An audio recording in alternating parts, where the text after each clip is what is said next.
I just want to introduce you to the number 5 jack plane.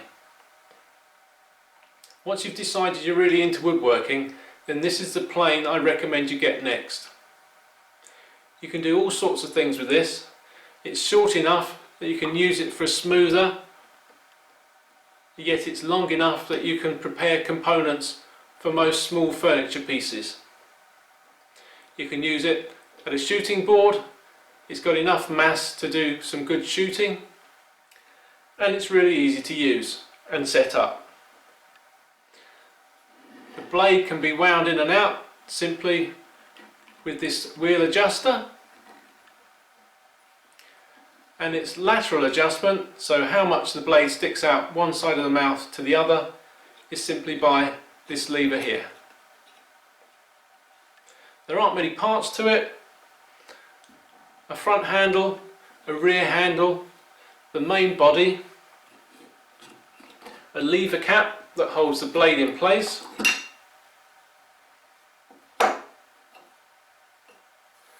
the chip breaker and blade,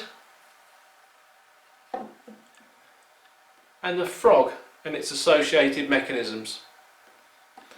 The frog is simply screwed down onto the body, and there's adjustment to open and close the mouth.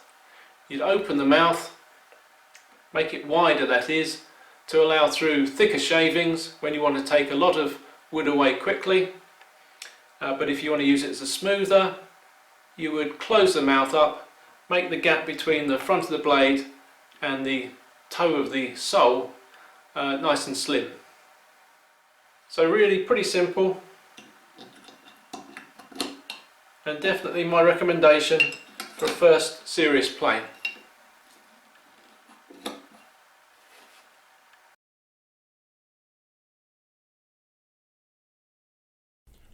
I marked the tenon shoulders last time. Now we can do the rest of the marking out and cut the tenons to go into the seat. Holding the legs in position, we can mark out where the tenons need to go.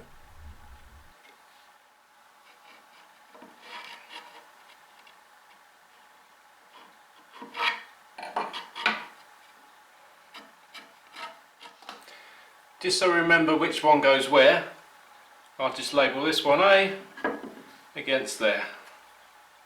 With the two sides clamped in the vise, I can now transfer the lines for the tenon across the end grain, and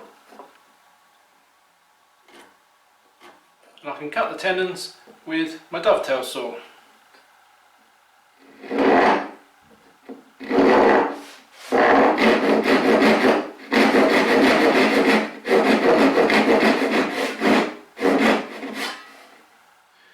And then it's a case of cutting away the waste. And I'll start with just taking a little notch out for my saw.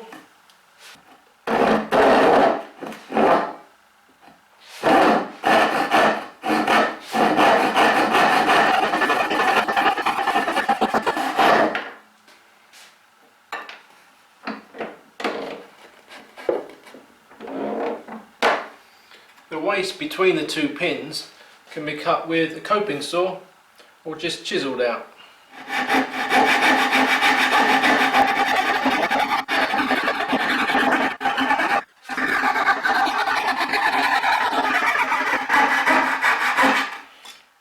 Now where I've cut with a coping saw, I'm just paring towards the middle from my knife line,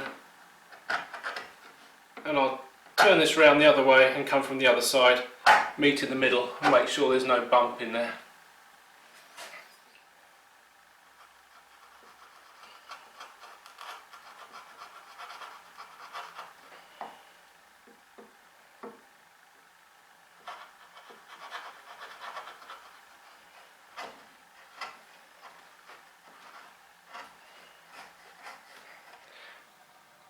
Now you'll remember that we cut the mortises slightly narrower than the tenon. That was to allow us to have a slight shoulder all the way round. So now we need to take a little bit off the sides of the tenons so that they'll fit into the mortises. The amount that needs removing is really pretty small, so I'm going to just deepen the knife lines for the shoulders around the tenon.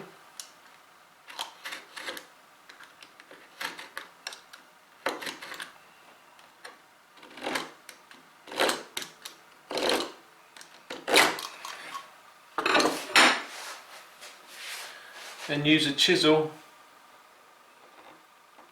to cut in roughly to the depth I want.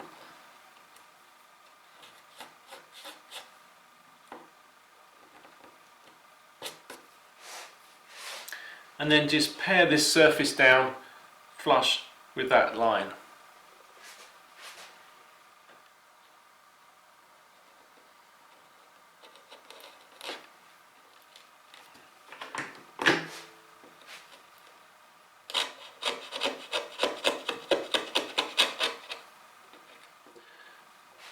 Of course, you could use a shoulder plane.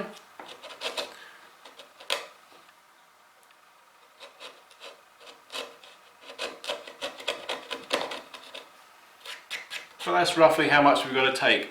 So it's really quite easy with a chisel. Having pared the shoulders on the joints and done a little bit of paring to fit, we now have a pair of legs